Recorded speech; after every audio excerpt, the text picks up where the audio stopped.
Оқырмандар клубы арқылы кітап оқытудың тиімді әдістері. Маңғыстау облысы, Жаңаөзен қаласы, Рахат ауылы, Жаңаөзен білім инновация лицей-интернаты қазақ тілі мәдениеті пәні мұғалімі Маханова Гүлаш Меңсақовна. Ұлттық мәдениетті жаңғыртудың негізгі үлгісі кітап оқу. Адамзат бойындағы рухани құндылықтардың шынайы өріс алуы сол көркем әдебиетті оқудан бастау болады. Заңғыр жазушы Ғабит Мүсіреповтің кітап оқудан тыйылсақ ой ойлаудан да тыйылар едік деген құнды пікірін негізге алып, мектеп-интернатқа келген қала ауыл балаларына құнды дүниені танытуға, кітап оқуға қарай құмарлықтарын арттыруға іс-әрекеттегі зерттеуімізді бастаймыз.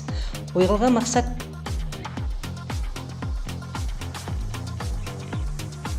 біз біргеміз, сырласып сұхбат құрайық.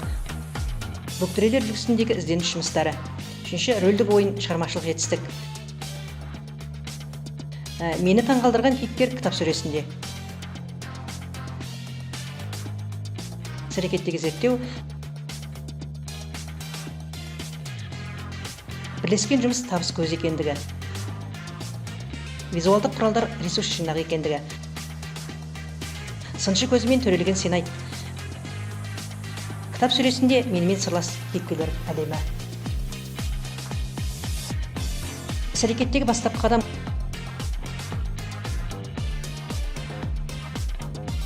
Оқушы ойын іс-қимылын түсіну бағытында әрекет жасау. Жас ерекшелігі мен даму мүмкіндігін ескеру. Бірінші саты 4 жас пен 10 жас аралығы, екінші саты 11 жас пен 14 жас аралығы, үшінші саты 15 жас пен 17 жас аралығы. Кітап оқу сағаты уақытын белгілеу, уақытты тиімді пайдалану, қорытынды сынақ өткізу, кітап оқу сайысының күндерін нақты белгілеу, кітап оқу акциясы үшін арнайы сыйлық тағайындау, электронды оқу, велосипед көліктері сияқты. Ұрпақ санасына ұлттық құндылықтар арқылы жол көрсететін аңыз әңгіме, билер сөзі, ақын жыраулар еңбектері, жазушы шығармаларындағы ірі характермен сомдалған көркем шығармалар біздің асыл мұрамыз. Оқушы дамуына негіз болатын құндылықтардың бірі қала орталығында пайдаланатын орталық кітапханалардың талапқа сай болуы. Өзім Германия сапарында ұлттық кітапхана орталығына барғанда үлкен шіркеуге кіргендей болдым. Біз мешіт орталықтарын Құдай үй деп зәулім ғимарат түрінде жасаймыз.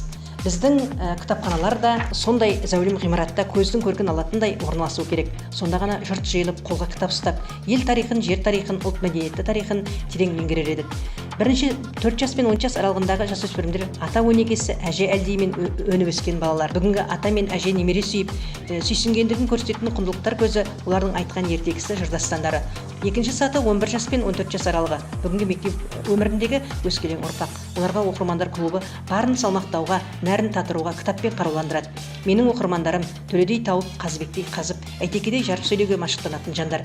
Соған лайықты болу үшін кітап оқудың соңғы қорытынды сынағында белгіленген кітап бойынша түрлі коучинг, пікірталас, шеберлік сыныбы 7 модульді ықпалдастыра отырып жасалынады. Әр қорытынды сынақ жүрісі арнайы жоспарланады. Үшінші саты негізінде 15 жас пен 17 жас аралығы ой жарыстырып, әрі көркем шығармаға сыни баға беретін нағыз кітап құмарлар тобы. Түрлі дода сындарда өз зерттеуін салып, дұрыс-бұрыстығын дәлелдеме, нақты пікірлер арқылы түйіндеп, өз ісін саралай білетін белсенділер тобы. Олардың іс-әрекеті мектепке жаңадан келген балаларды кітап оқуға, оқырмандар клубының резервтерін жинақтауға, түрлі шараларды ұйымдастыруға жұмыстанады. Кітап құнды қазына, тектіліктің де, ізгіліктің де, ар-ұжданның да нұры боп санаға құйылатын қазына кілтін ұстау өз қолында жасырпақ. Данышпан Жүсіп Баласағұн Құттыбілік дастанында ізгі іс етсең, текті тіршілік сүргенің, жауыздығың тірі көрге кіргенің деп, жақсы адамдар жақсыларға еріп, адам болсын деп, жаман адамдар мінезін түзетіп, жақсыларға ерсе ғана адамгершілік орнайтындығын айтады. Сол адамгершілік нұры сенің қолыңдағы құнды кітап.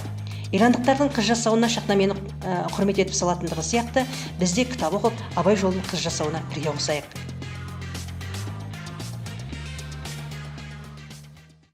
Кітап сенің ақылшың, сенің жол серігің, сенің көшбасшың, қашанда кітаппен бірге болайық.